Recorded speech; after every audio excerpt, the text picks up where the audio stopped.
Hello everyone, today we talk about late medieval sources for military use, let's say.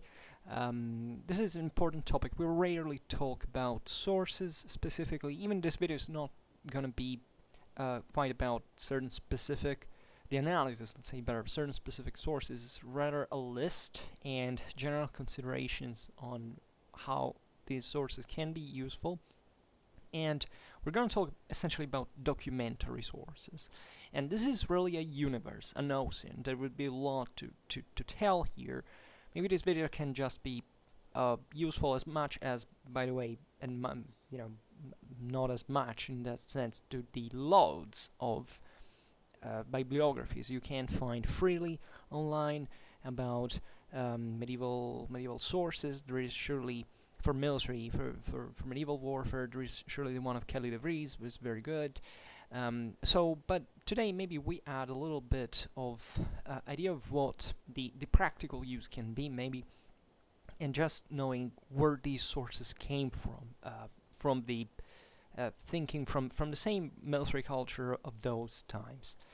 And so we have to realize the presence of war in politics and society.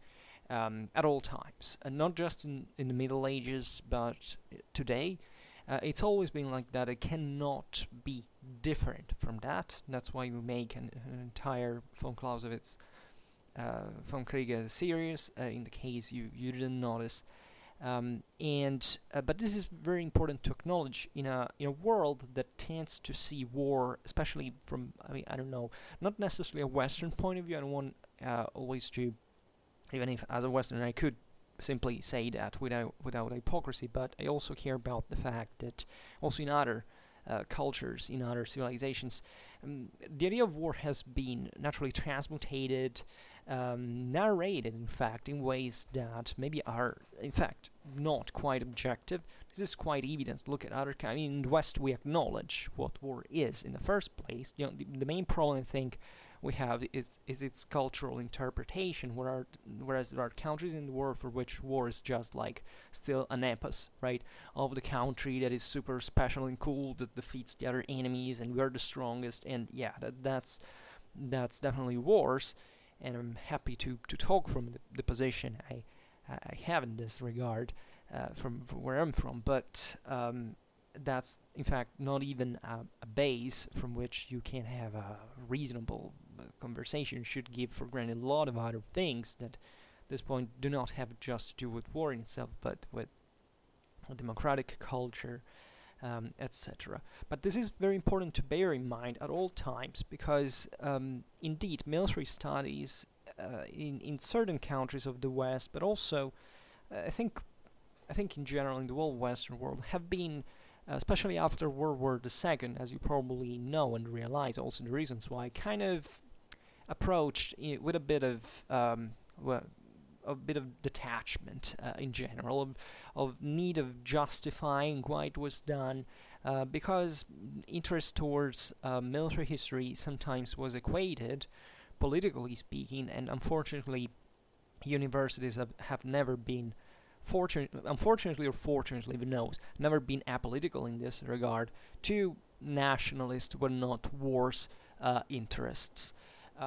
Nationalist or militaristic, etc. But obviously, this is nonsense. Even in those times after World War, where there were effectively scholars that had joined, National Socialism, fascism, etc., that remain in their place.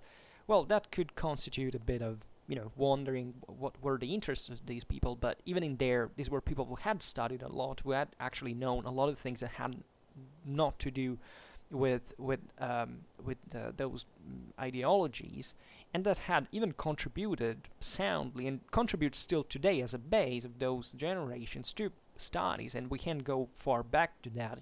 Think about Delbrück, Stoller, or there's plenty of great military historians that are outdated, anachronistic, etc., but they made the greatest job, right? Especially in the 19th century, where there was really a great interest, a renewed interest towards the Middle Ages, but also in the moment when was built a serious military study.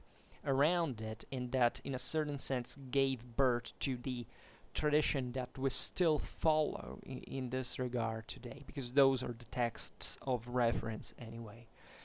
So as a consequence, it seems that in certain cases, and I can't tell you because, for example, in my country, it's very evident that there is no proportion in the measure in which military history is being treated after those times, for reasons that are completely nothing but ideological in the same sense, meaning that you can't talk about military history because it's somewhat distasteful, it's not interesting, or if maybe you can't talk about war in its kind of more political and social consequences, but not how the guys fought, etc. There is still this stigma, and at this point has grown so ridiculous because it doesn't have any legitimization anymore. I mean, if I want to study military history, it's extremely important to know, but this is what the new military history, for example, pointed out quite timidly and very circumstantiatedly, let's say, because they had somewhat to justify it, that war is aimed at fighting, and you can't take out the fight out of the starting of war, right?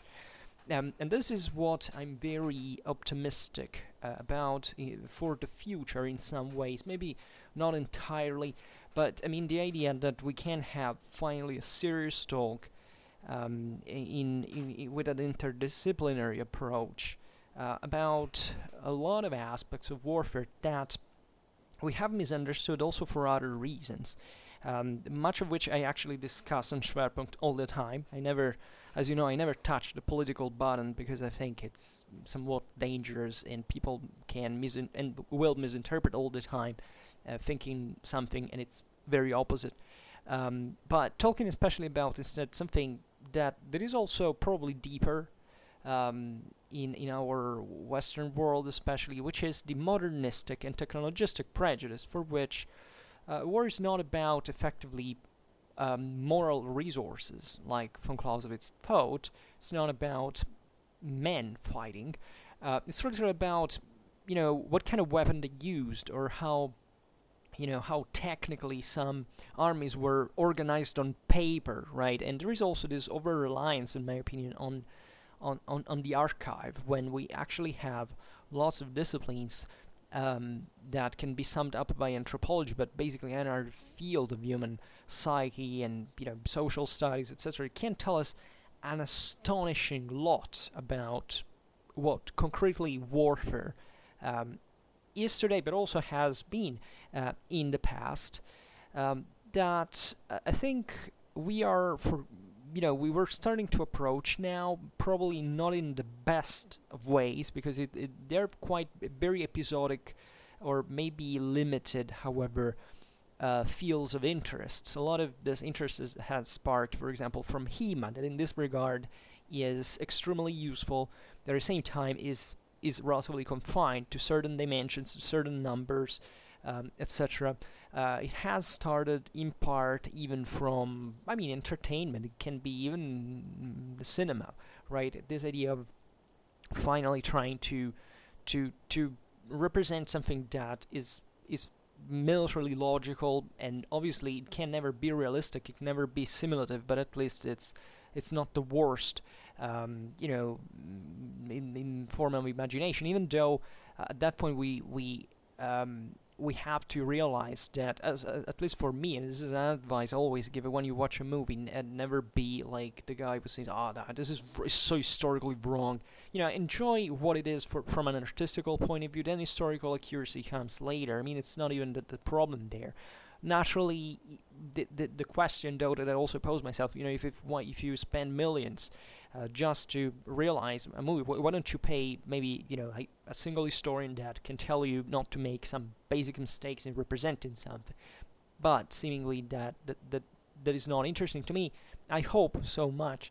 It's always been one of the greatest dreams, even to participate in movie making in this regard, that there will be, in fact, more than a renewal of historical interest and sensitivity, also a renewal of artistical talent, right, and representation. There are many economical reasons why art today seems to to suck. It's not true that in the past it was so much better, because from the past we always tend to get the best, right? And always in the past a lot of kind of garbage movies have always been done, garbage music has always been done in every single historical epoch. But it seems that today, given the industries in which these productions are framed, like there's not even the attempt to try to do something that has the aim of being artistically relevant in some form, and just to cash easy, right?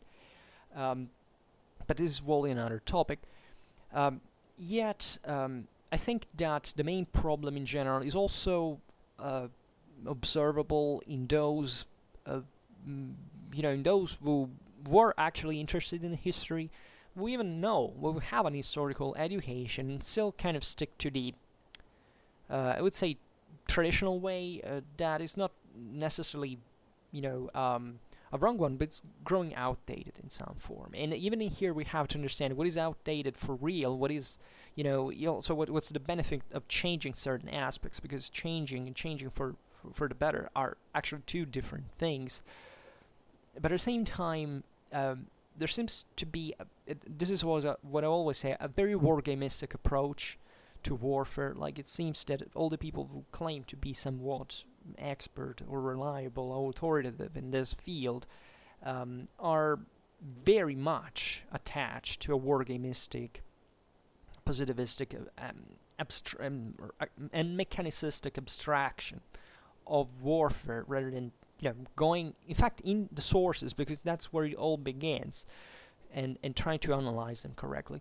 This is in part a positive process in some ways, because it means that actually there are more people that, aside from the scholars, that can access these information thanks to the internet, thanks to whatever, right? But this still doesn't produce the finesse and the necessary competence that would be necessary to say every single thing. On Schwerpunkt, I tell you many times that I'm not here to teach you anything. I'm not speaking from, let's say, ex cathedra. And I tell you all the time that there is a much greater intellectual pride from admitting that we don't know, and that in general we do not know, right? Scientists are probably the best people in that regard, can spread more easily and massively this form of ideas, that most of the times we know nothing about anything, right? When I can tell you that I don't know, I spent years reading or studying a certain thing, but this has nothing to do with my ability eventually to deliver you a thought that is really come out of expertise most of the times, because true expertise really means that you have to stick to that thing for great part of your life, and analyzing every possible implication and whatever. Here I do disclosure, and I think most of you realize that. So I try to make such speeches, let's say, to in fact to stress the difficulty, but also the enormous potential that, thanks to the unknown pauper, is behind every single source, right? I can't tell you in detail certain aspects that just now I'm kind of trying to deepen in a professional way, but that's a very tiny portion, and it couldn't be otherwise some way. But it seems to me that what we need in that regard is also not just a person who knows every single detail about a certain topic and then says, okay, well, others will simply do their own job, because great mistakes actually derive from relying on hyper specialists that, however, can't look like a hand far from their nose, right? And that's true in many fields. It's not just a historical problem. And for what concerns military history specifically, I'm worried that we are not really, that it's fine that there is an increase of interest, that is definitely evident, but that we are also setting some grounds in popular culture that are not the best ones, and that will take a lot of energies and effort to to dismantle afterwards, as it always happens.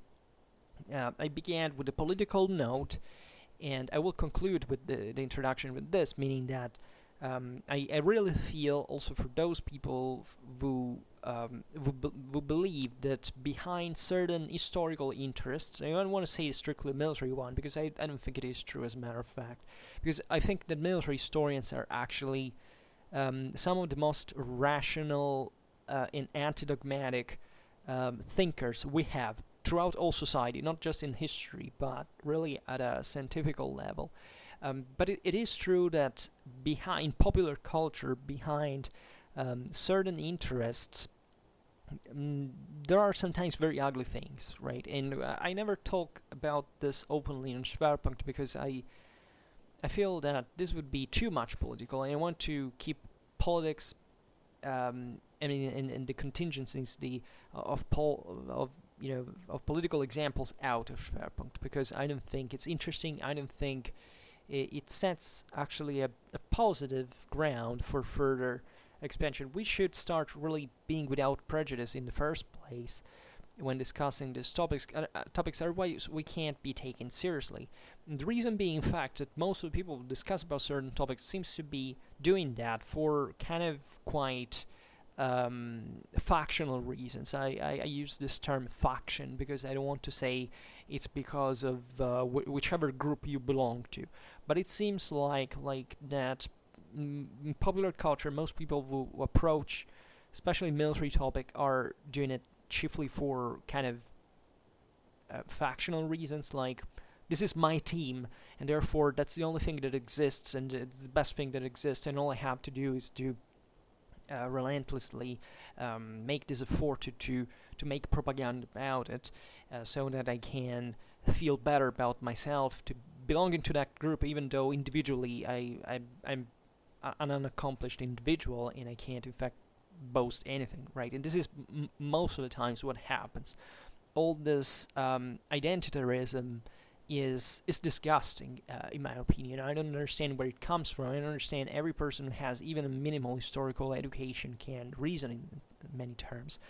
But it's full of them. It's full of them everywhere. You can't see it in here on YouTube. On Schwerpunkt it doesn't quite happen, right? I mean, at least on Schwerpunkt I'm talking about. Go look, I don't know, every Facebook page or group and see what happens there. What are the atrocious ideas that are formulated and shared by so many people? That's really the disturbing thing.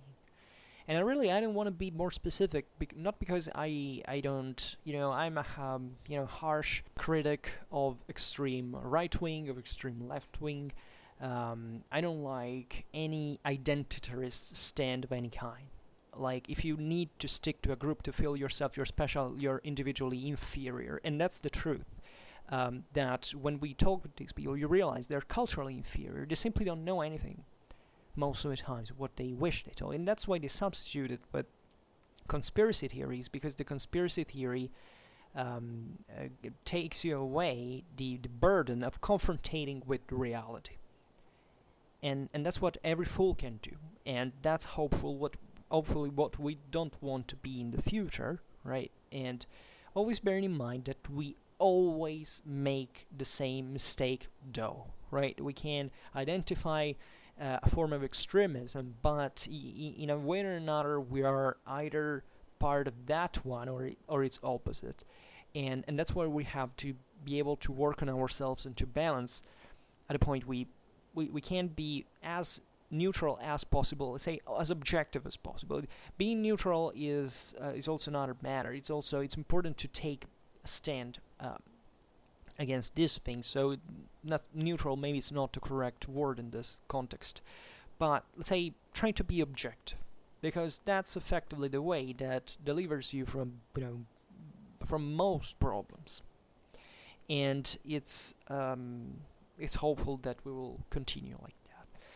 And I started with this idea also because talking about sources today, I must say that as I was hinting at before, I'm growing like in my path. I'm looking in detail at many sources, especially in the last years. I got acquainted with a lot of especially of chronicles and other also statutes, things like this.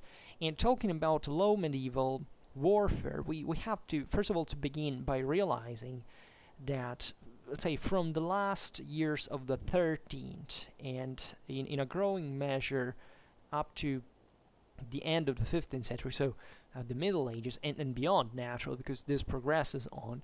In this case, it's not always like this in history, but so it is. I'd say that the military historian, the historian of war, and of armies in general, so you don't even need to be a expert of military art proper, but let's say if every polemologist, let's say, has at this point in history, right, because there has been a process of development in this regard, at his or her disposal, a markedly richer and more varied documentation, right?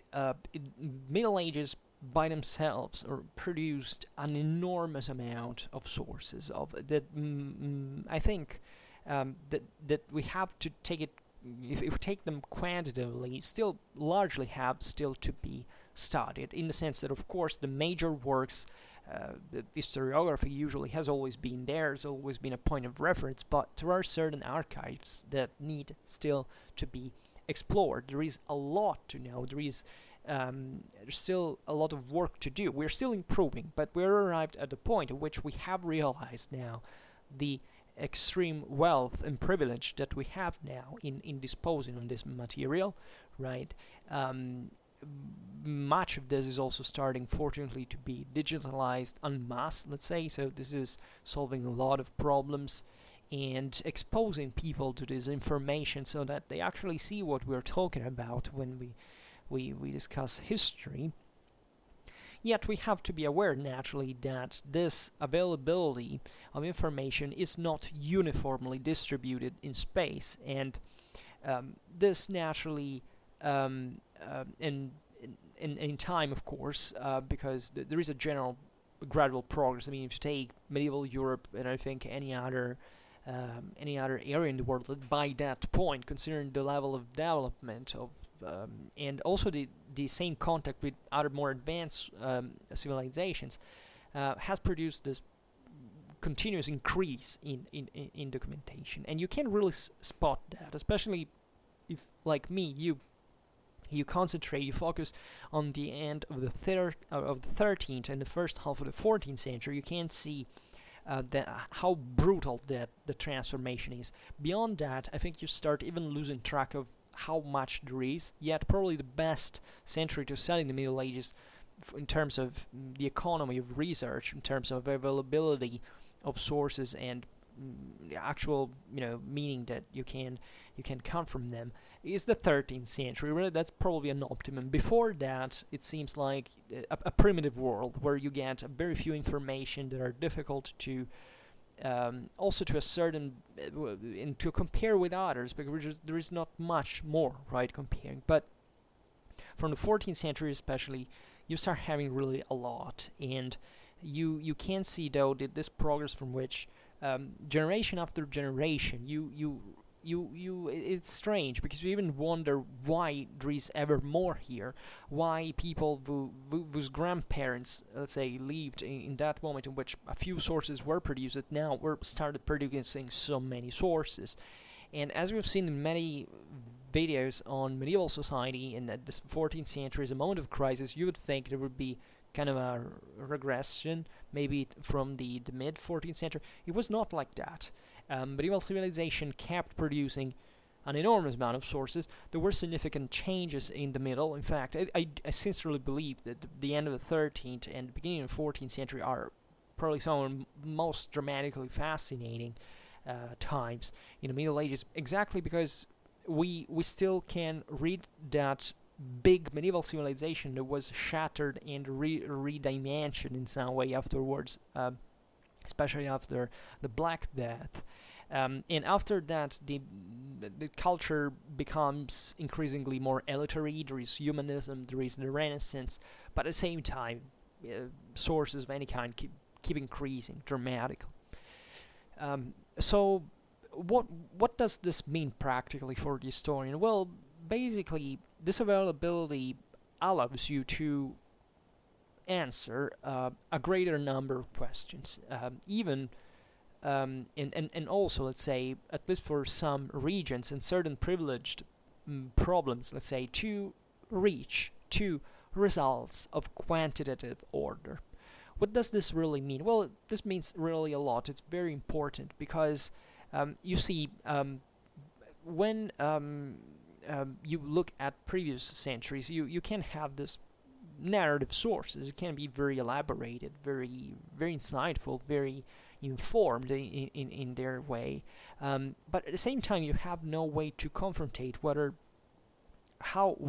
something was happening, and basically you get the hint that, I don't know, certain phenomenon was taking place, that certain activities were being started, for example, certain thoughts were flowing in, but you get that just because one source talks about it or hints at it, and then you effectively don't know how much that phenomenon was alive.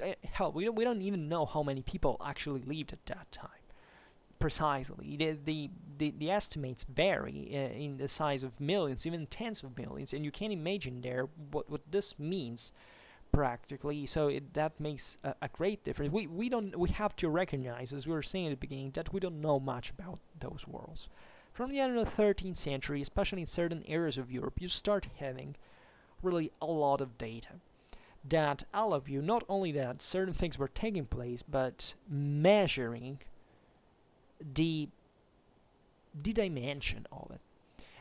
This is particularly important for me, for example, because I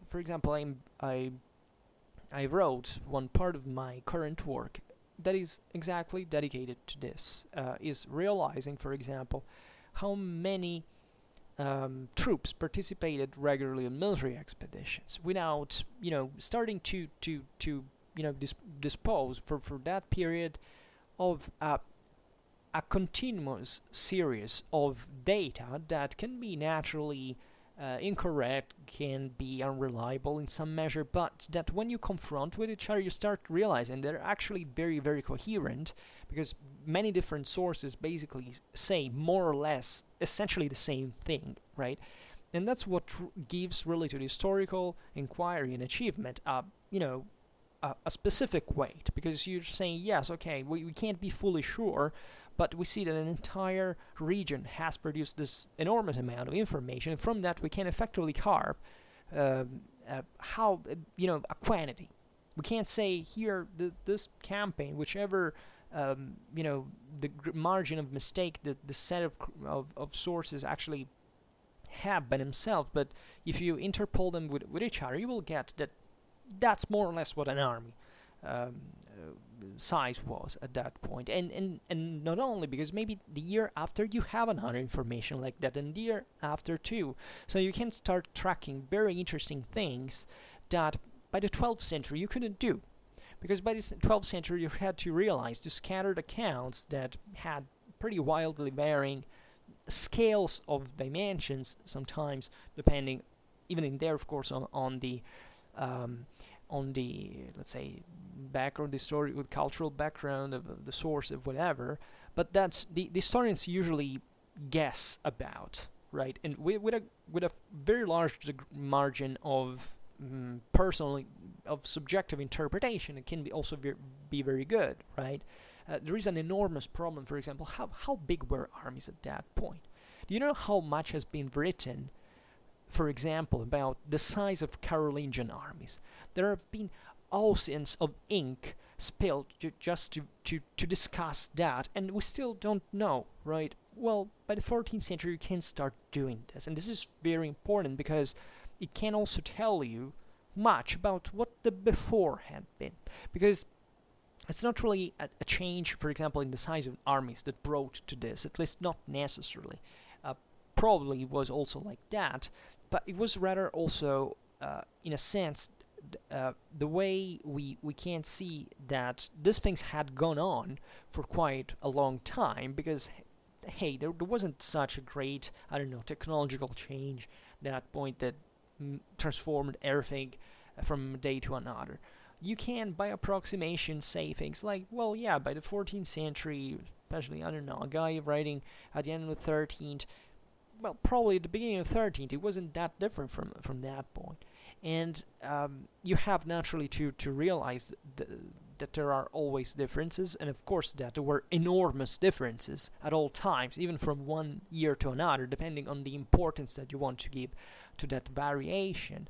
But still, at this point, you're historically capable of kind of asserting that, of quantifying that on a consistent period of time without discontinuity, because eventually you go on and you find ever more sources, and it's fine, right? And that's also why I suspect, for example, that especially given the work I'm currently in, that I don't know, not the time finishing this because of the coronavirus. I can't even go out, consulting books and articles, etc. So it's a big problem. I'll see how this will go.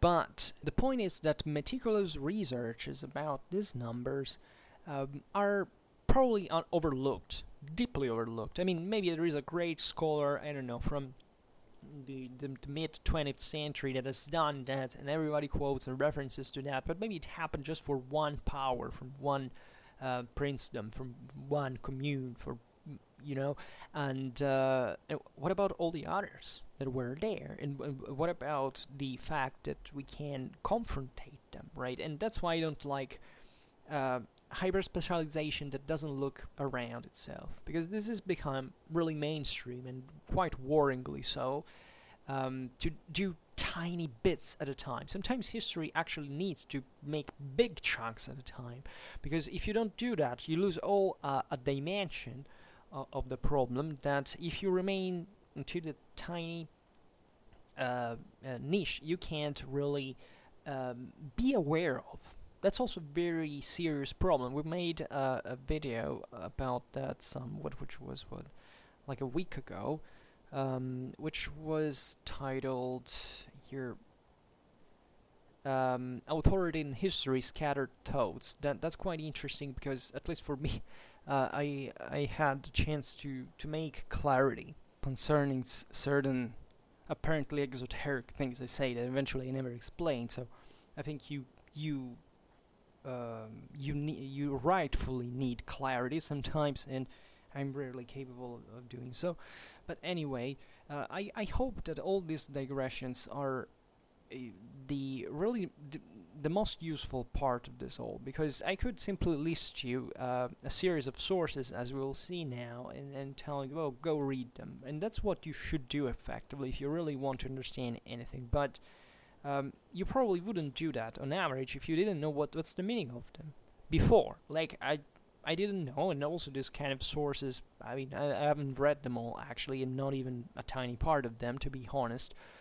But also because I deal with other things, and I've read others that maybe are less important than the ones we're going to look at today, but equally meaningful for at least the thing I decided to focus on.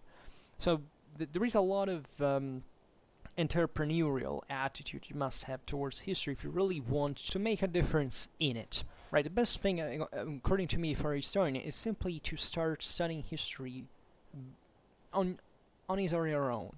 Like, that's the most important thing. You can't think a historian starts a history because he or she doesn't, I don't know, they just follow someone else's order or interest or whatever. You have to do it on your own, right? What do you study history for? I don't know, for 3 years.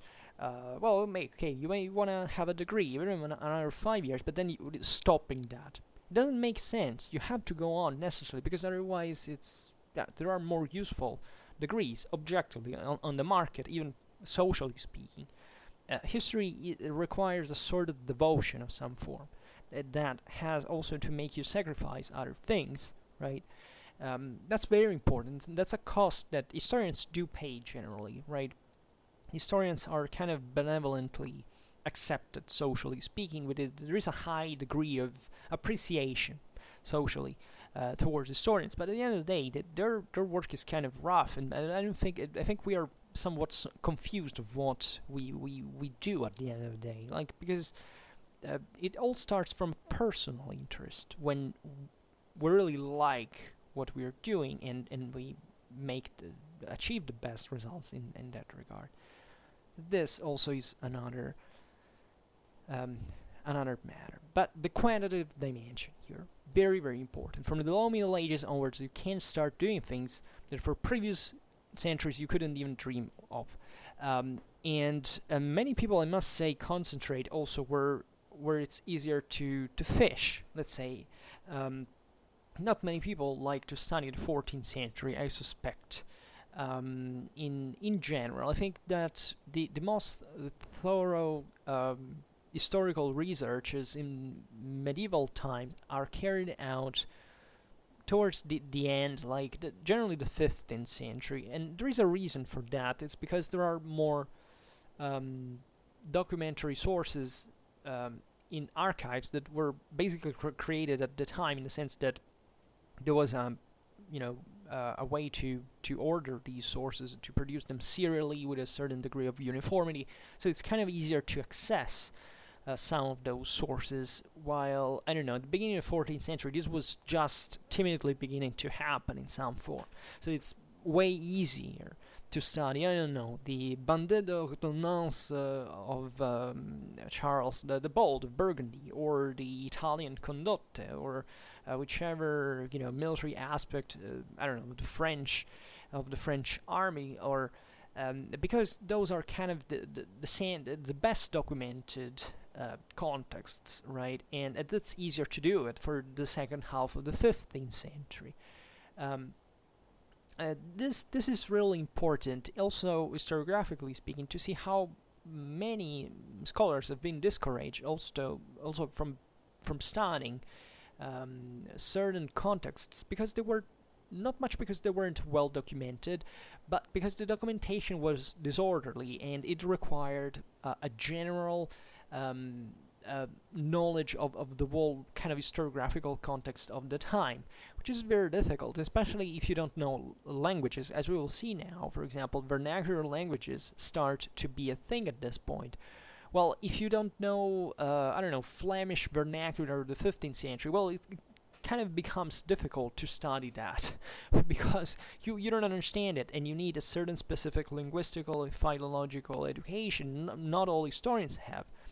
What is utterly disgusting by all standards, by all means, is when you find, and I don't want to sound kind of posh like this, but I can't help it, is, when there are medievalists who want to study medieval Europe without knowing Latin. Now, I can understand that not everybody gets educated in Latin. It's normal, right? Some do it in schools, also especially in certain countries. Others generally approach this, I don't know, maybe along the way, even at university, right? But the problem with sources is effectively also the language, and we have to be aware of this. It's also why the problem of political correctness. I mean, to me, political correctness it's even, very difficult to understand what it even means, linguistically speaking, because it seems everybody has a different interpretation. It requires an exegesis to understand a phrasing that is actually dramatically brutal in its meaning, and it's quite disturbing in itself.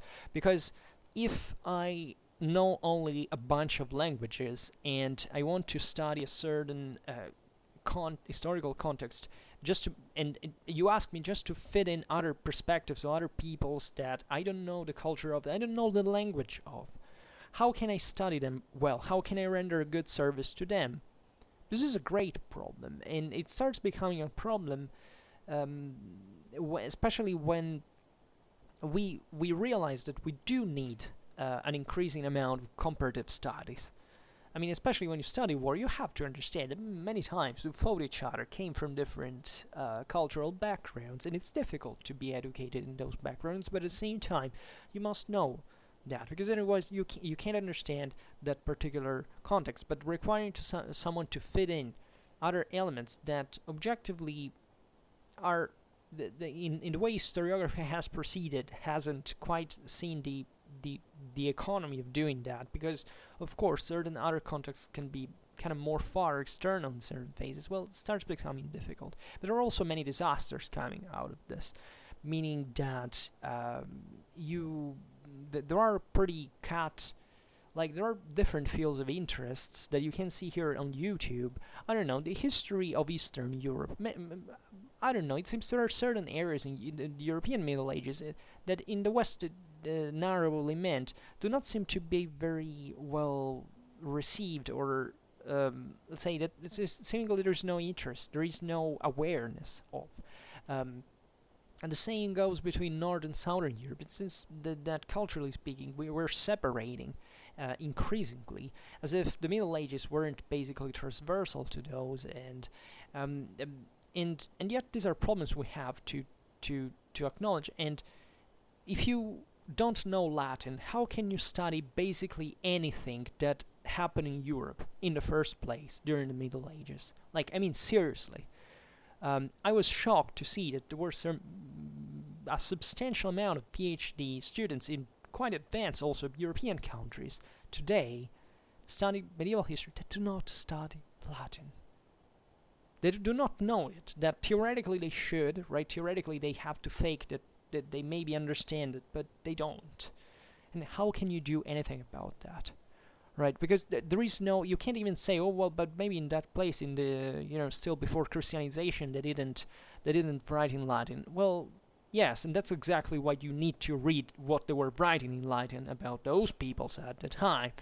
And some of the disturbing things that happened at that point is that this nuts basically increased the gap by saying, oh well, but that's not just because of the ideological reasons, because the church was demonizing, I don't know, the heathens, all these things, and therefore let's refuse Latin, let's refuse that culture, let's refuse those countries that we don't even want to know anything about that. And this reflects in many ways also what happens between Europeans today. It doesn't seem to live in a prosper kind of open-minded and intelligent, proper world. We seem to be going back to the 1930s, right? And don't believe that we haven't erased racism in Europe. That racism is present here quite badly, and this unfortunately reflects itself in the history of the same Europeans. That's an sadly interesting thing as well. And this is reflected by gross historical ignorance. And let's be honest about it.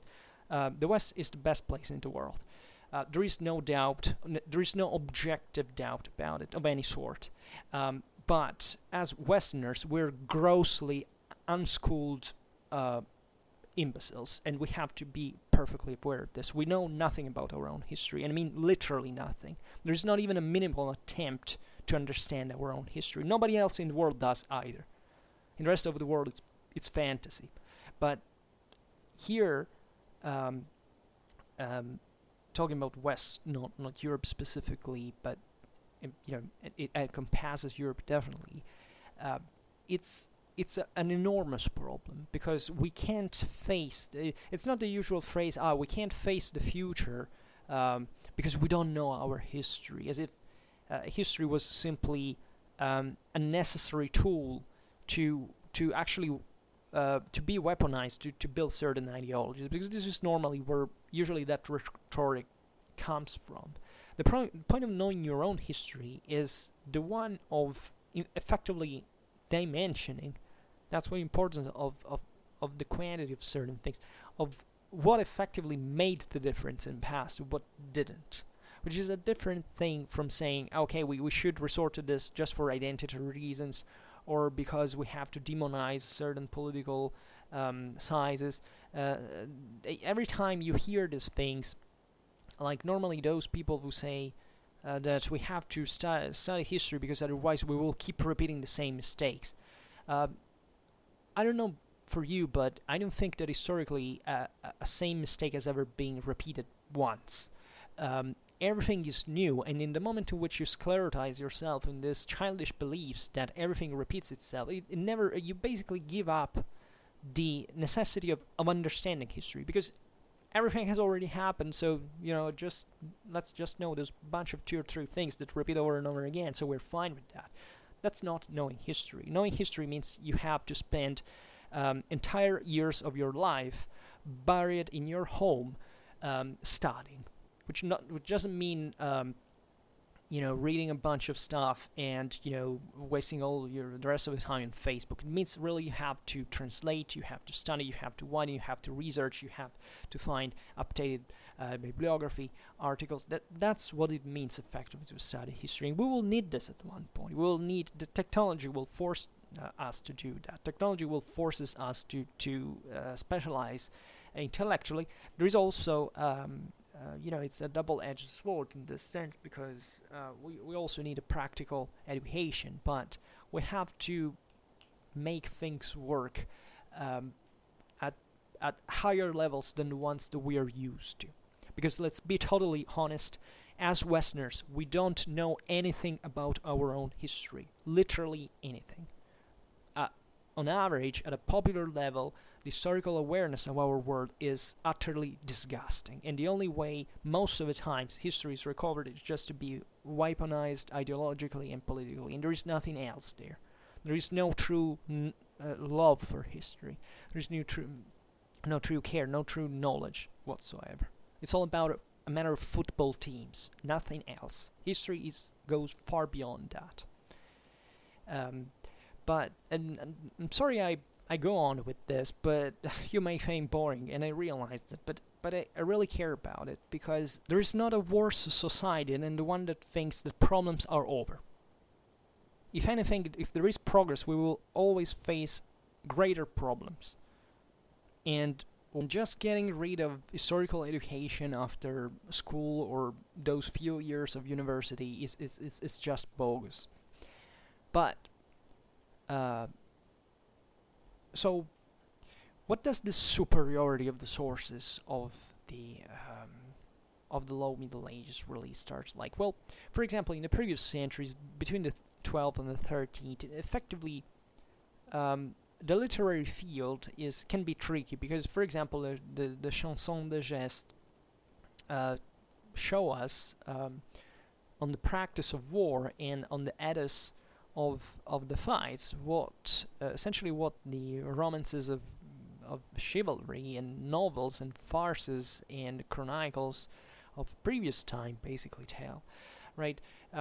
When you look at narrative sources later on, and especially you see the spread of vernacular that is ever more frequent, well, you start observing there is a much more circumstanced and precise amount of information that allow to reconstruct in a more concrete way, in all their phases, the development of a battle, the stories, a siege, the deeds of a determined mercenary company, the deeds of this or that other commander, right? So why this happens, vernacular, in my opinion, is the key also to understand. This vernacular is a language that was evidently aimed to be read by anyone. Literacy was still fairly low at this time from our standards, but it was dramatically rising. And a person who writes in vernacular is sure that someone is going to read that in vernacular.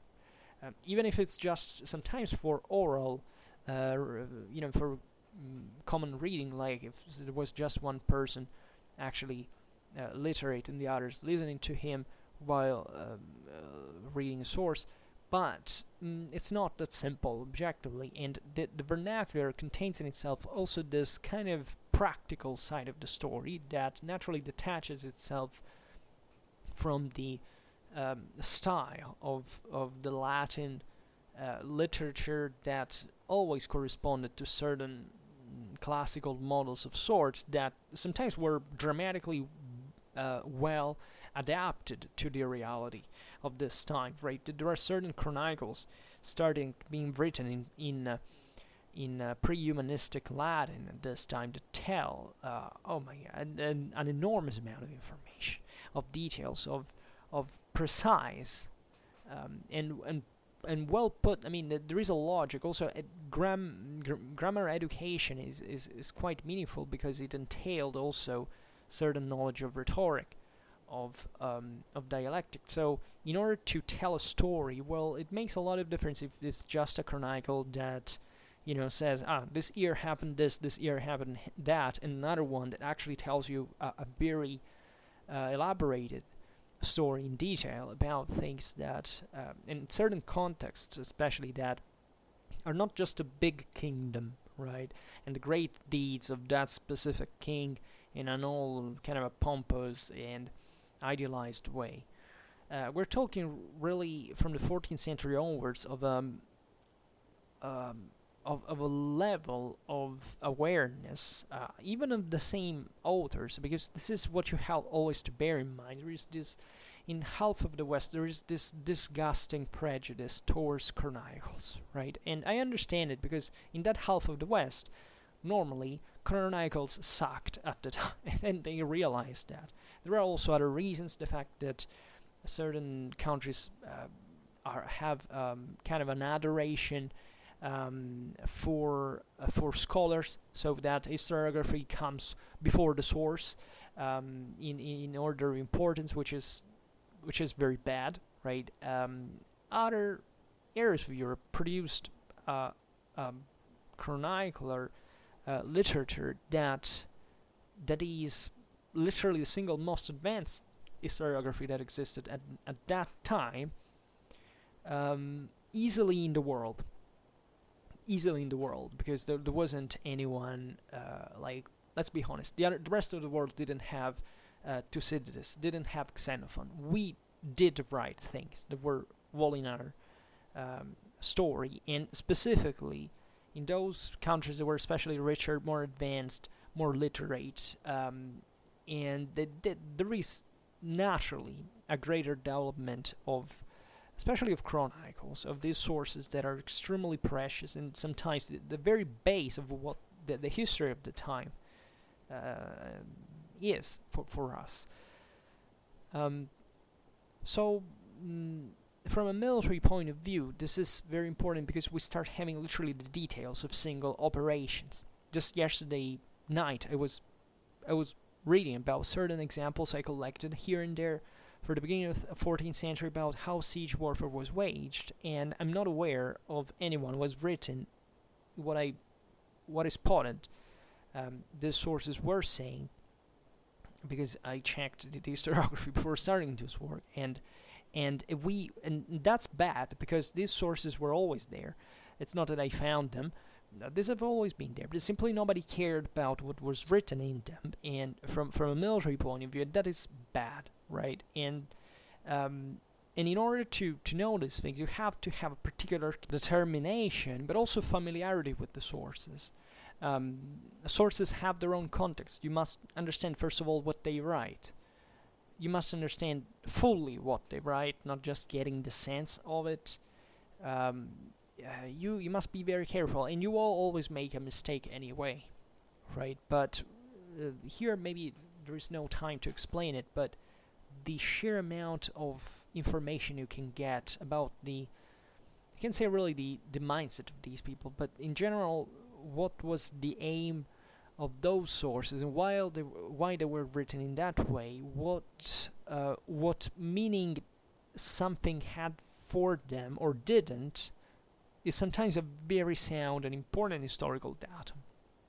And when we study military history, we always lament, of course, especially as medievalists or ancient historians, let's say, this fact, we don't know enough, right? The sources generally do not talk about certain things. Yes, it is true, but paradoxically, that is still a very important piece of information, because you realize what were the reasons why certain things were not written. So maybe because they were so usual that it wasn't even important to name them, or because the technical aspect simply wasn't appreciated for some reason you have to decipher, or maybe because it's the general intent, it's the general aim of the source. It has just to tell you a certain specific aspect of it, and you have to sort out at that point why it is the case. We start having here important sources written by people who actually fought themselves, right? That this is rare previously. It's not impossible, but it's still somewhat rare, right? And yet, not even these people seem to be all that interested in military affairs. This can easily be seen. Think about Nithard, for example. at the time of Charlemagne, but it's even in here where these people were. This is the amazing thing. These were military men, but they were literate and they were actually very well educated, right? But they still felt the need just to write certain specific things. Another amazing exercise that sources confront you with necessarily is realizing that the lack of scientific categorization in this form of writing. It teaches you to be flexible because I don't know, a certain weapon, for example, didn't exist as a typus at the time, right? It was a typus ideally, but I don't know, it could vary in size dramatically. You can't think of a fixed time object that was always the same thing. It didn't work like that, right? It's not even a technological problem that, of course, everything was still handcraft made, but it's really also a matter of what conceptually this thing was before what its actual technical dimensions, that is what we're obsessed by as modern people talking about devices, were, right? Also, another very important thing that appears at this time are true treatises about the art of war. So military discipline, the organization of the armies. As such, we can name the example of the treaty that around 1327 Theodore Palaeologus, 1291-1338, second son of the Byzantine Emperor Andronicus II and of Yolande Irene of Montferrat, composed in Greek, and eventually he translated in Latin, right? And this latter version would be eventually translated in French at the end of the 14th century for Philip the Bold, Duke of Burgundy, by Jean de Vigny, with the title of Enseignement et ordonnance pour enseigneurs qui a guerre et grand gouvernement à faire. This is a beautiful work because the guy was an actual commander. He fought pretty damn well in this area of Montferrat, where he had come to seize his inheritance. He fought with Italians, with the French. He got a pretty sound idea what the military tradition was there. He was aware of the Byzantine historiographical tradition about treatises, etc. And he writes this thing that, from one side, is controversial because these sources are never quite that they look more like a set of notions that do have an organic structure, but at the same time that they even contradict each other sometimes. But there are other things that you read and that you find in the same way in other sources, for example, like chronicles that tell you about that specific battle that was going on. So you read this thing and say, oh wow, look at how small the world is at the end of the day, because probably, if this guy wrote the same thing that this other author that had nothing to do with him apparently was writing in a completely different context with this source that didn't quite circulate as such, there was probably a common ground to say that, and then you analyze with military logic maybe that encounter with lots of other sources, and you start realizing that what was written in that treaty was actually pretty accurate. Was a pretty sound military assessment, and that you simply can't read just as a piece of literature without no connection with reality. This is a big problem we have discussed the other day, even the relation with Vegetius, the ancient sources in general, how this military knowledge was, thought and passed on the various generations and enriched. Right, this is the moment in which this starts happening, and by the way, this example of Theodore of Montferrat is particularly important because it shows how far actually this interest fared. So we're talking an area of Piedmont, so even close to Savoy, and that is also close to Burgundy. So you find at the end of like almost 1 century afterwards that the Duke of Burgundy wanted to know what Theodore Palaeologus had written at that time, so that he had this work translated in French. And this is very interesting also because the linguistical problems, I don't think we have only the French version, sadly. The Greek one and the Latin one are lost, but even in there, right, the fact it was a translinguistical a treaty,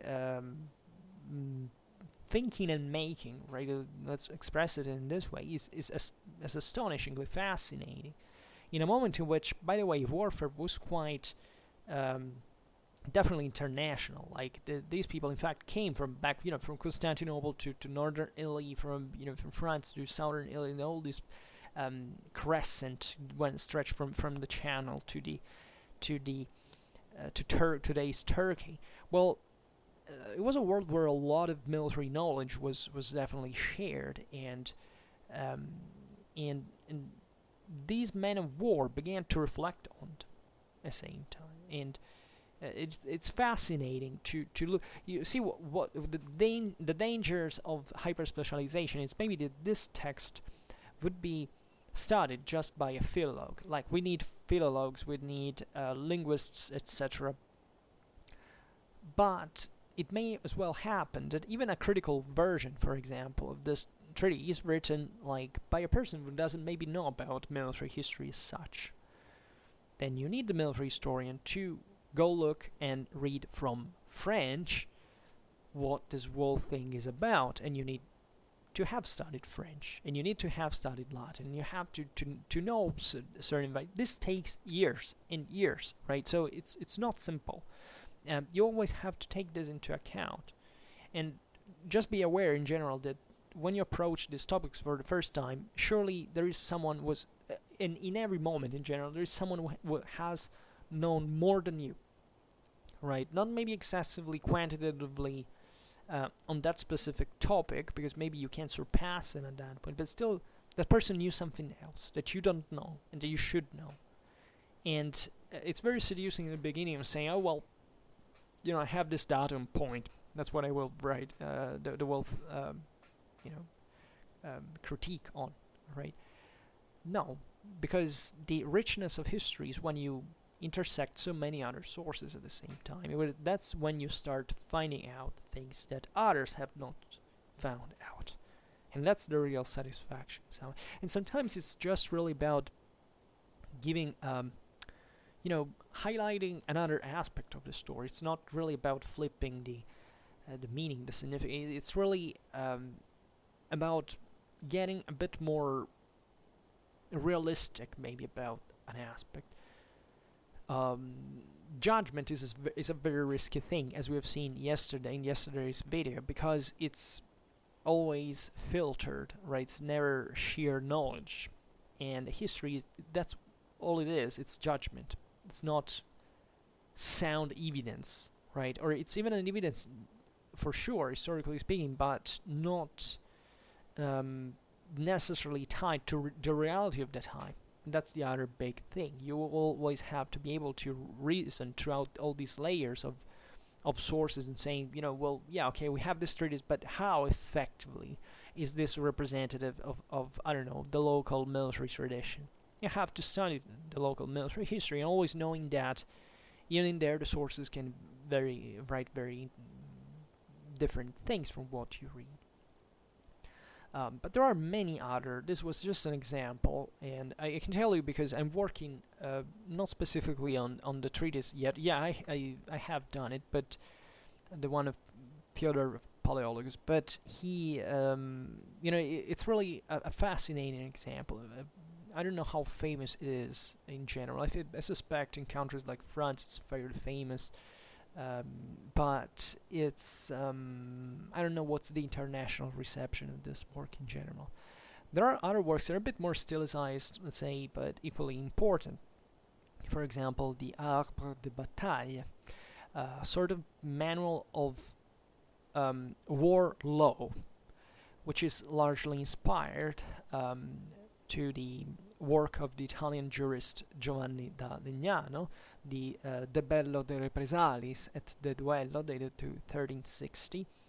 L'Arbre de Bataille is being written instead by the Benedictine Honoré Bonnet, was the prior of Séloné in the Diocese of Embrun, and teacher in law that was finished in 1386, 1387, and dedicated to the young Charles the Seventh and of France. And then there is also Le Livre des Faits d'Armes de Chevalerie, written by Christine de Pizan in 1410. We have talked about Christine in other videos. I don't remember. I think the ideal of peace in the Middle Ages. You can find more about her. You know, she was this terrifically talented noblewoman who wrote this series of works on political, social, but also military affairs of the time. She's a great source for understanding even the military techniques sometimes, even things like artillery was being developed consistently at the time, etc. Then we have Merlin de Cordebeuf, that was maybe at least the author towards the mid-15th century of a treaty which he explained essentially how were dressed the men-at-arms of the Kingdom of France, both on foot and on horseback. Jean de Bouille, the so-called Lion of the Frontiers, as he was defined by Georges Chatelain, who wrote and commissioned around 1460-1470 Le Jouvencel, in which the author makes a compendium of his long military experience as well. These were military men. In fact, there was this great interest spreading in, you see here, in this world around, let's say, the 100 Years' War.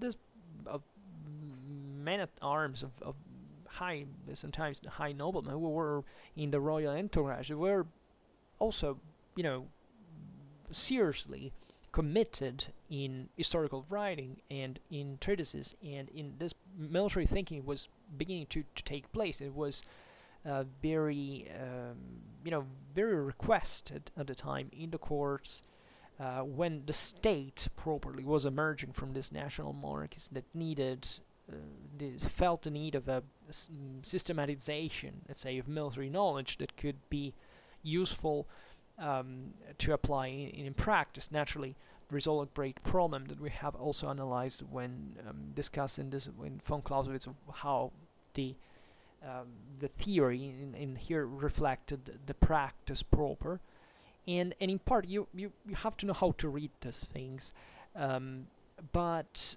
there is a good aspect of them is that they're not quite systematic yet. Like they don't pretend yet to.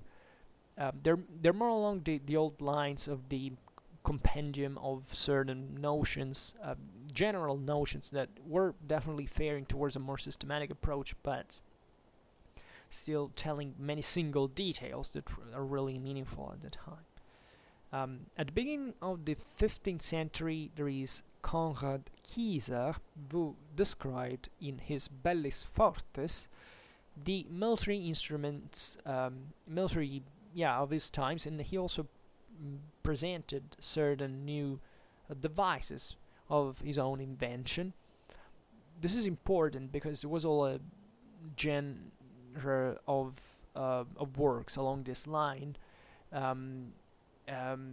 and such as, for example, that dated back, however, to this great tradition of the ancient world. You can date back to the 4th century AD, the Anonymous de Rebus Bellicis, right? And as such, we can remember by the 15th century, 1449, the Machinis Libri Decem of Mariano di Jacopo Taccola. And also for this time, we have definitely certain rules and military orders, sometimes compendiated to form a true and unique code. For example, there is the Codice degli Stipendiari of the Republic of Florence, dated to 1369. So this was a list of the mercenaries, right? And the Great Ordinance, promulgated by Charles V on January 13th, 1374. We have partly no, we have, I think we've never done any video on this specifically, that however was considered so important that still at the end of the 15th century, so more than 1 century afterwards, the Admiral Louis Mallet de Granville possessed one copy of it.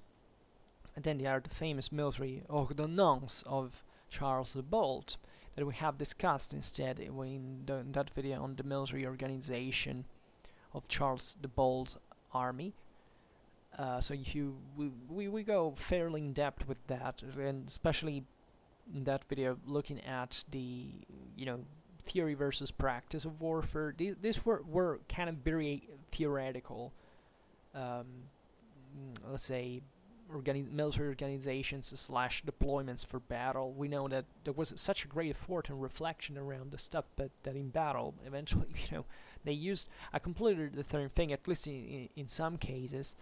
But it's still important that there was the development of a systematization once again that was taking into consideration what we properly call in modern terms the armed forces as such. I mean, the idea that you have basically a set of arms that you have to employ and that you already possess basically, and you that you have already available, and that you can basically combine to obtain a system of arms, right? And this is very important conceptually towards that specific point in history, and the ordinances of Charles the Bold of Burgundy are fundamentally considered as one of the greatest examples, in fact, of evolution of medieval warfare. And I would say, you know how much I love the Middle Ages and how much I attribute it in terms of civilization, but that specific case, yes, it's, towards the very end of the Middle Ages proper. And it's still, however, to be regarded as not the actual practice of warfare, and the theory is equal to practice in this sense is never true. But especially in that case, and what I would like to say in that regard is that we often confuse the theoretical advancement for the practical advancements, or better, that there was a reflection between the two things necessarily. It wasn't quite like that. What happened in practice, though, wasn't worse because it didn't have a theoretical systematization. This is what I would like to make you understand. It is in fact typical of the Renaissance, that we always say that the Renaissance does create a theory, but it was a tiny marble, let's say, floating on a sea of practice that was happening all along, that we kind of lost track because it wasn't eventually recovered. In the case of the ordinances, it's something different. It's not a treatise. It's a set of of plans, basically. But it still, these guys knew how to fight on the field much better than they could theorize on paper. This is what I would like to leave you with. I mean, the concept that never think that these guys didn't know how to make war. When you encounter those people who say, these guys in this battle should have done in this way because now we understand it all because I'm such an expert about military history. No, you don't know anything about how that was, and sure as hell you're not better, more capable, or more intelligent than those people at the time regarding the military business, right? And don't get tricked by history. Don't get tricked by what is just a voice, just a witness, just an evidence that is, however, not what actually happened. Because we will never know, sadly enough, what actually happened. We can know more or less what happened. And military logic does help in a sense that is basically almost all of the times aimed, in my opinion, at showing you that there was a much greater rationality at that time in the decision of certain military actions than what we're prone to believe. Mistakes were always there, as always, but it's often the reality that was more righteous in his own way, right? Even for example, in that video on the organization of the Burgundian army, you see that yeah, on paper, this army of the Ordinance looked amazing, right? But if you actually look at how were the real um, um, the real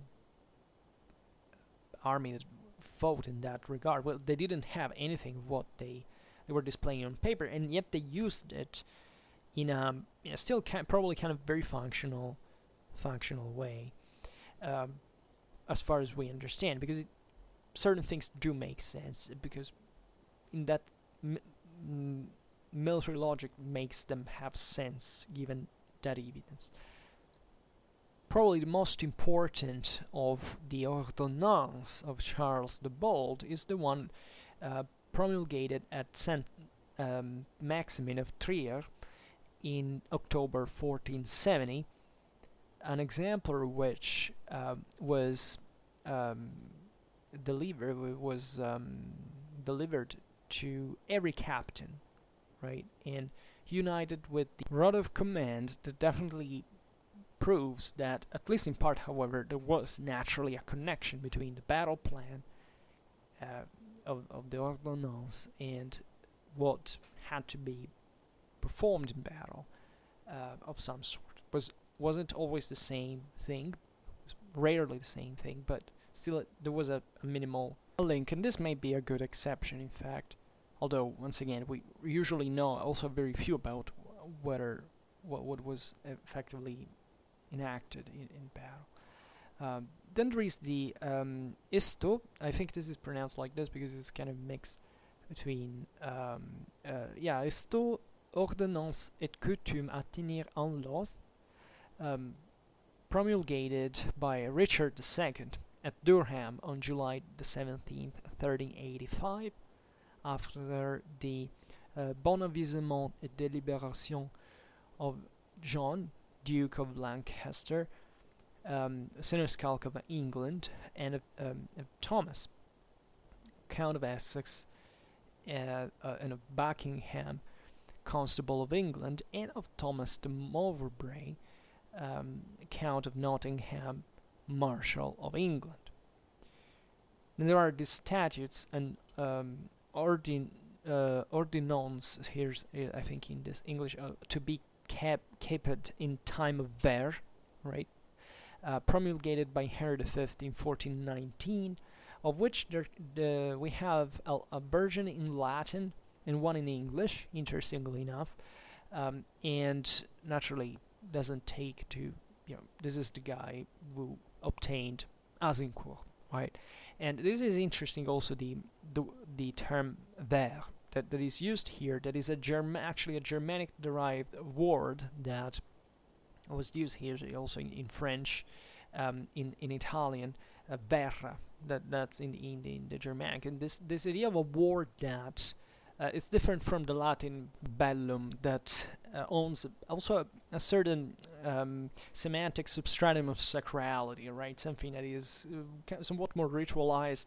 The verra is this kind of prolonged warfare made of attrition, of guerrilla, of this war of small sieges, of what Luttwak would say low intensity warfare in some ways, but also not necessarily, but let's say this war that is just the true face of war, the dirty and bloody and muddy face of war that fits pretty well, by the way, in the context of Henry V, and of the 100 Years' War in general. Think about the great chevauchée.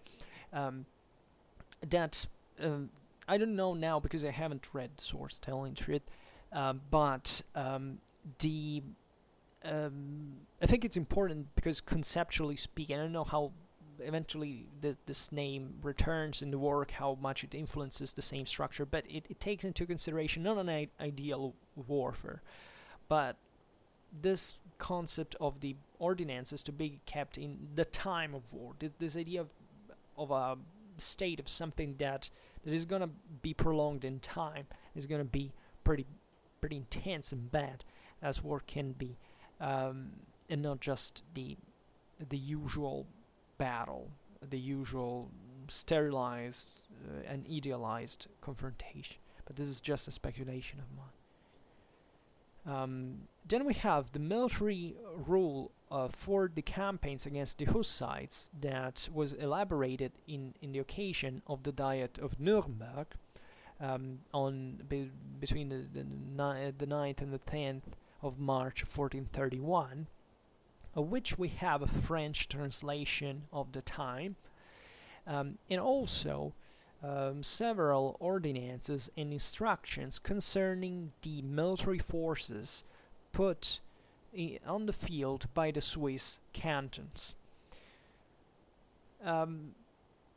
These ordinances are important in general because they tend to show us mostly about what the ideal organization of an army had to be in the first place. I mean, towards in the 15th century, there's increasing need of trying to compact and centralize and uniform, right, and to therefore give certain guidelines on how armies had to be put in the field, equipped, organized, and ideally. But once again, the practice of warfare was often different, and these schemes were also not quite repeated as such, in the sense that naturally warfare obliges you to change constantly formulas, and every deployment and every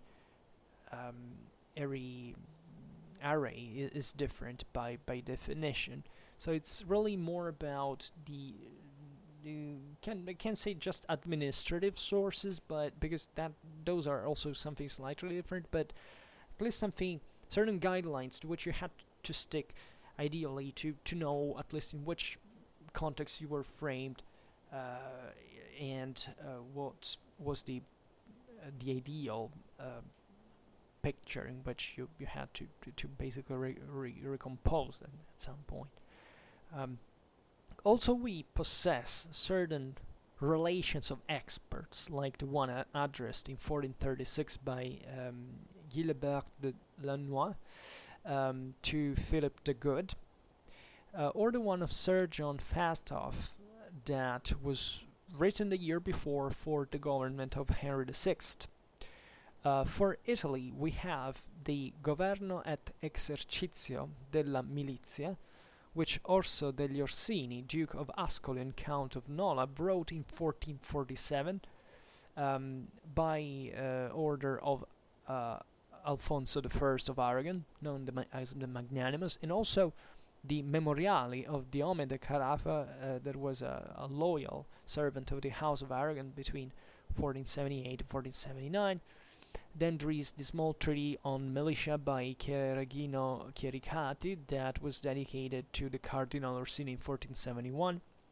You see the clergy here that naturally patronizes and is quite interested in war, the Orsini being specifically a family of old feudal and hence military origin of the Roman countryside that had many popes as well as cardinals naturally, and lands and armies and power. So you realize here we're taking this chunk essentially just of England, France, kind of parts of Germany and Italy, right? But it's fundamentally a shared culture. It's a common orientation. This is important because it shows you the prodromes of, in fact, of actually this is already humanism, but the Renaissance is a fully European phenomenon, like the idea that there is kind of universal knowledge can be shared about the warfare of the time. It is being felt as an increasingly international subject of studying, of interest, and of sharing, right? All this system was deeply intertwined. In the 15th century, there was nothing in all these countries that we have listed, including Spain, which I forgot, but that wasn't interdependent on these other countries. Right, so the fact that similar texts were written all over Europe at this point also shows you the awareness of the importance of the military theory at this point. as a necessity for for further advancement in this scenario. Like, this was the moment in which, for example, the Swiss model was coming forward. The Swiss, in this regard, being a set of cantons, kind of a national ensemble, didn't quite reflect this, paradoxically, because they had another mentality. But eventually, all these other princes around in Europe begin to copy that model, and they do it with the with a conscious need to replicate a military ordinance that was definitely possible to replicate on the base of a military theory proper. Very enlightening are also the military correspondences, such as the one relative to the Britannic campaign of 1488 that elapsed between Charles VIII, Louis de la Tremoille, and several other captains. Then, and this would require maybe another video, and definitely a more competent person than I can be in these topics, because it has to do with archives, and also, archives that, for example, the judiciary ones. In France, for example, there are the funds of the Parliament of Paris and the letters of remissions relieved by the Royal Chancery that not only highlight a great number of lesser military episodes, and they illustrate under the juridical profile and legal and juridical profile different aspects of the activity of the men-at-arms, but they also allow to penetrate the social composition of this strata. This is important because definitely the military here is beginning to professionalize seriously. Like, it's probably no coincidence that we start getting this better documentation in general from the late 13th century, because that's exactly, and I made a video specifically on the birth of mercenary companies in the 13th century that explains this a bit. The production of these sources was often tied, in fact, to the bureaucratic structuring of certain political entities, right? The term bureaucratic sounds so imposing, belonging to more like 18th century France than this context here. But objectively, like the amount of documentation produced by the richest powers of Europe at this time starts being massive, and it has to do with the increase of military professionalism and of the, say, social segmentation that also existed within the same military, that have always been kind of an area of greater social mobility in some ways, but that at this time were being framed, as we were saying before, into a kind of statal structure as armed forces proper, in that were effectively identifying all of the various, especially the great responsibility about the constables, about the idea that there was an elite that was also part of the state itself. All these men-at-arms were often noblemen and pretty powerful ones, so it was very important to that their role was certified in a sense, and retributed, by the way, because at this point feudalism was dead in the ancient form of redistribution. Once again, it ends, not surprisingly, at the end of the 13th century proper, when there is not anymore the idea that I'm a king, I give you, vassal, a land, and then you just give me the knights because I've given you the land. Hell no, I must pay you now, because that happened hundreds of years ago. Now you're rooted in there. You consider that feud on your own, and if I want to make you move, I have to pay you, right? So this is a matter of money, of a huge amount of money, right? The armies here that are starting being formed as national armies. Look at France, right? Look at Spain in a few decades, especially. This stuff is getting really difficult to to mount up in general. Think about all the logistical train. Think about the artillery train of Charles VIII when he invaded Italy and Naples, right? That was something unseen before. There is all a problem of military administration that we get from here. But we have also registers of the notaries and the tabellions that contain inventories, testaments, transactions that pertain to the military. That is fascinating because it helps you to give a dimension even of the private profile of these people that quite rarely you have before. Because before, quite likely, even at the beginning of this period, the people who participate were just known fundamentally either for their military deeds as such or because they're registered in these contracts for which they were hired. But we don't know who they were. Like, we are lucky if you find German Minnesänger fighting in 14th century Italy. Maybe you know because they wrote certain pieces of literature, of music, right? But it's not that we on average know who these people were. And what emerges from these sources, especially of the later period, is that, of course, war was a craft in many ways. It was a profession, it was a job. And these people cared about their family like anyone else. They made money through war, but also they made politics through war, and they saw war as a sort of natural element throughout which their social condition could be enhanced, rightfully so. And in this sense, however, we shouldn't be surprised that probably the financial archives, usually of public and more rarely of private character, that provide the most enlightening and at the same time the largest documentation, right? In fact, how do you pay these people? This is the single most important thing ever. That's where the condotta is born. Such the condotta is literally the paper of employment. That's it, right? And that it's the contract proper, right? It tells you how much you have to stay in service, at which conditions, how much you have to pay, how you compensate the losses, all these things. That's literally it, and that's how it begins. And we get the accounting documents emanated by urban authorities, by princes, even by kingdoms, of course, that inform us on the modalities of such recruitment, on the number of the troops at the same time, because these were single military companies. So yeah, the contract was between usually the constable and his men.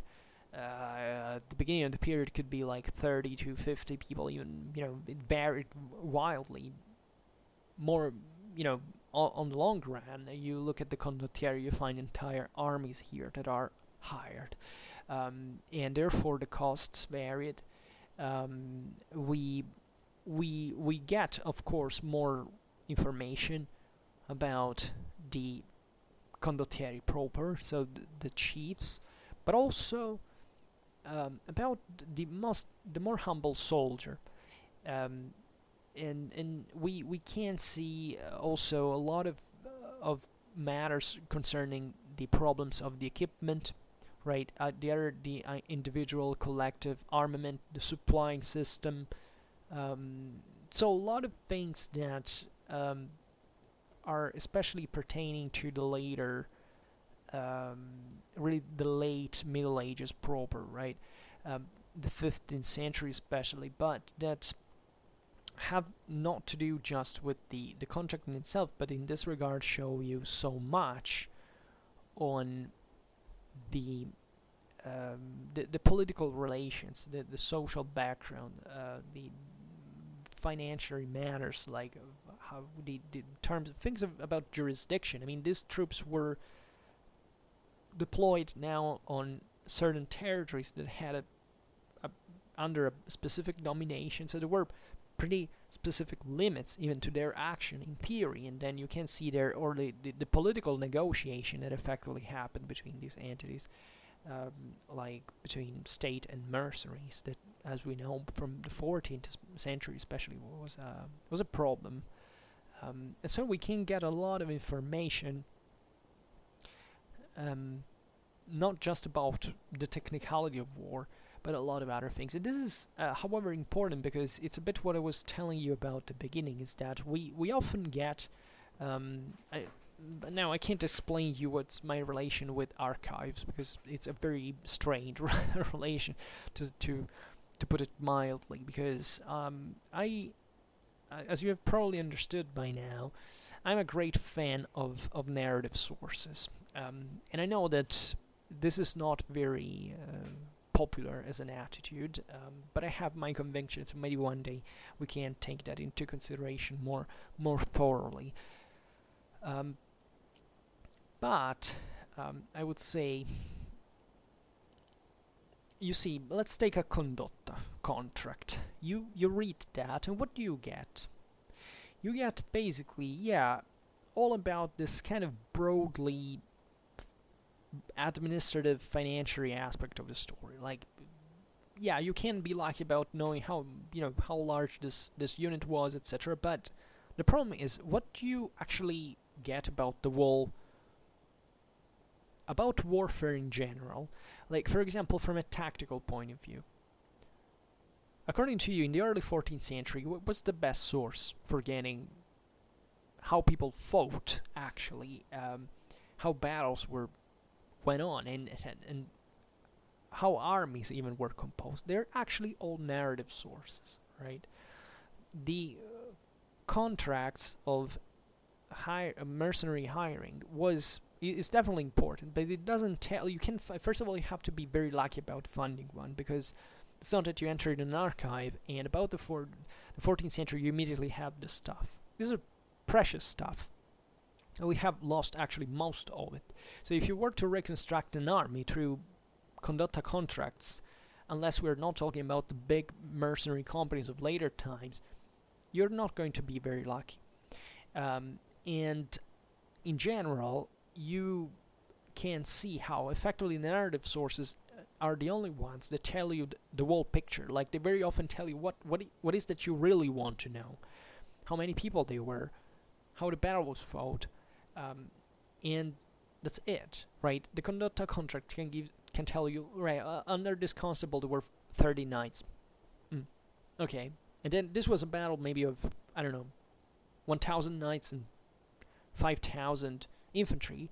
What the hell do I care that that there were those 30 knights? I mean, of course I care, but that doesn't solve the battle reconstruction for me, right? Because there is no way in the battle I know about that specific unit, and hell, on 1,000 knights, those are not going to be what makes the difference. It's about tactics. It's about collective movements, i.e. of masses of troops, and it doesn't help you at all, right? So it's very easy to look at the very end of the Middle Ages and go into archives that are already very well ordered and produced by stable political entities that had this kind of administrative tradition now of centralization from some century, and saying, okay, well, then I know how this was. Try to do that with previous centuries, and especially try, even at that point, to actually study a battle, right? The fact that you know how an archive of, I don't know, how military administration worked, I don't know, in the Kingdom of France can be useful, let's say, at a strategical level, of why a war was waged, and with which resources, with kind of, with the limits that these triggered effectively. But is it going to tell you how the campaign was actually waged from a strategical point of view? Is it going to tell you how a battle was fought? No, it doesn't. It maybe tell you that there were certain units that you don't find in narrative sources, but the fact that narrative sources at that point don't talk about it, they talk maybe just about knights, is meaningful in part because if they're not too biased as sources, they are actually talking about probably the most important element of the army.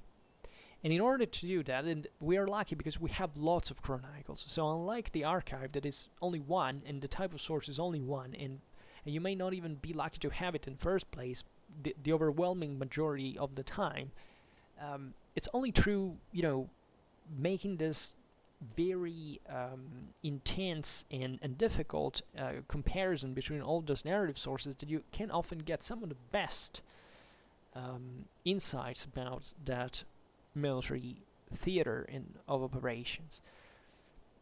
So my suggestion is, at least what I wished for me, it's just my opinion, is that in the future we could simply stop studying warfare just from the easy way. You find that you go into an archive, you make your research, it's admirable and whatever, you find a document that tells you literally what you're going to write in the article with just about a few words. You're making a work just about that, right? And you can make maybe that for all your life, but is that going to give you an idea of the art of war proper? Because that's going to give you a good idea just of the military administration. What I think we should recover is the art of war proper, is understanding how these armies effectively worked on the field, aside from what was written on paper, which believe me, are two different things. Do you know what's the only book of the central military about an army in its entirety? It's the Book of Montaberg.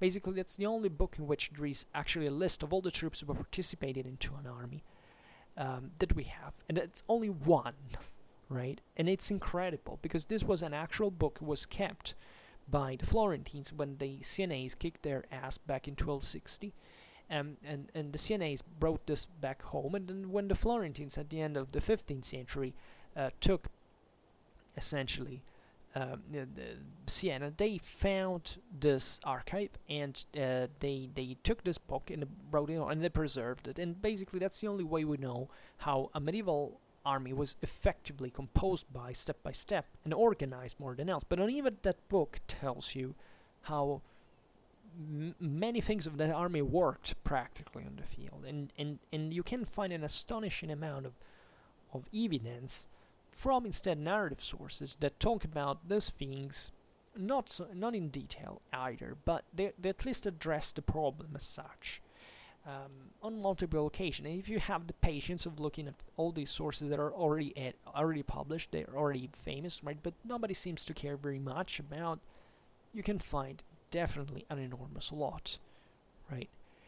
And once again, and every place naturally is different, but never underestimate chronicles, never underestimate songs, never underestimate not even literature proper, right? Because even in literature you can find a dramatic amount of information about the moral dimension. I don't know if you have ever heard about the Reincarnic. This is an Styrian source of the early 14th century. This was written by a guy who was basically part of a family of knights, but he was too weak physically to be a warrior, and basically he developed this artistical talent instead that tells us deeply about military aspects that kind of make you pour in your mind all this deep spiritual side of the story that is worthy, in order to understand the warfare of the time, way more than any hiring contract you can ever find. Because it tells you literally by what these knights at the time were exalted, the stories, the ancient epos, the Minnesänger, the ancient, the Germanic epic, all these things that is what really the majority of those knights would have cared about if they had to speak about what war was for them. And still, those are sources studied mostly by men, let's say, philologists, because that's a good example of Middle High German, right? But if someone had to make an anthropological study of a 14th century Austrian knight at that point, right, or Styrian knight, say better. Well, that source is priceless. There would be a lot to add to this video, but I think we stop it here because I think I've spoken enough. And naturally, this was just a very minute set of sources that, however, maybe if you've never heard of their name, you know that they're there, right? They maybe will become your next love. Maybe, I don't hope it. That would be pretty dramatic, but it happens, believe me. And once you enter in that, you there is no way out. But they, their starting point. I'd like to say it in this way. Like, if you really want to know a bit more about history, try to, read things that are kind of easily digestible. Even, even Wikipedia in English is fine. And sometimes there are these people who arrive, Wikipedia sucks, should be erased. No, actually, Wikipedia in English, at least, it's fair. Like, if you don't really know much, if you really want to expand a bit more, it's well documented. There is a reference to a lot of studies, a lot of articles. It's very fine. That's also a very good mean to start seriously. But that's in fact what people don't usually do, and who criticize Wikipedia in this sense doesn't understand the potential that it has, historically speaking. Why? Because they don't know that they can exploit it. They would never exploit it because they're too lazy to download, to click on that article and starting reading it, right? People will want all cheap and fast things, right? History is not cheap, it's not fast. It takes a lot of resources, right? And you starting from the source, that's the step, in my opinion, that really makes the difference between an amatorial learning of history and something more advanced. It can still be autonomous. You can still self-teach yourself, but starting from the source, believe me, is starting really from the core of the problem. And as we were saying at the beginning, it definitely requires instruments. It definitely requires competence. It's not so easy. You can't read a source without context. You can't read a source without certain specific instruments, right? But even just, if you really want to do it, just even translation is fine, right? As long as you get in touch with the source proper. So you start thinking about it as a product of that specific context and growing friendly with it. I would like to share this idea that, historiography is a friend of yours, yes, but it's still the mindset of a person who is referring you about someone else's work. The source, as such, is still a person that has his own ideas and thoughts and opinions and whatever. Can tell you something false, right? But that's your starting point. It's the only thing from which all the rest is derived. So it's definitely more. I can tell you it's better to trust more the source than the historiography, because you should check out the two things at the same time, preferably. But I would say the source still has an edge, because you are formulating your own opinion, first of all, on the basis of that evidence. You're not getting the thing in a synthesis form just from someone else that you have to rely on just on the word, right? And I am of the opinion, I can tell you, that historiography does confuse ideas, right? If you want a superficial knowledge about a certain topic, okay, you read a book about it, and maybe it's very insightful, it's detailed, it's informed, and whatever. But at that point, you know about that specific interpretation of history. You don't know of the history in itself, right? A true book should be about, I literally show you the source, and I comment it together with you so that you can form your own opinion. That's also very useful. But unfortunately, this is rarely done, right? You rarely find books that, I mean, if unless they are kind of very scientific articles, etc. Most history books you circulate are, of course, sourced, but they don't send you back to the source all the time. So you're just guessing that they are of what they're talking about effectively. Well, with reading the source, this doesn't happen. So ideally, you should look at both of them, but preferably, and this is just my opinion, if you really have to choose between the two, start from the source. Just this. I think it's quite enlightening in as an experience, and yeah. Alright, so I think we can simply stop here, definitely now, and I hope that you enjoyed this video. If you did, please share it, otherwise leave a like, or subscribe to my channel if you're interested in my upcoming contents, and for now, I thank you heartily for listening to me. I wish you a nice time, and see you next time. Bye.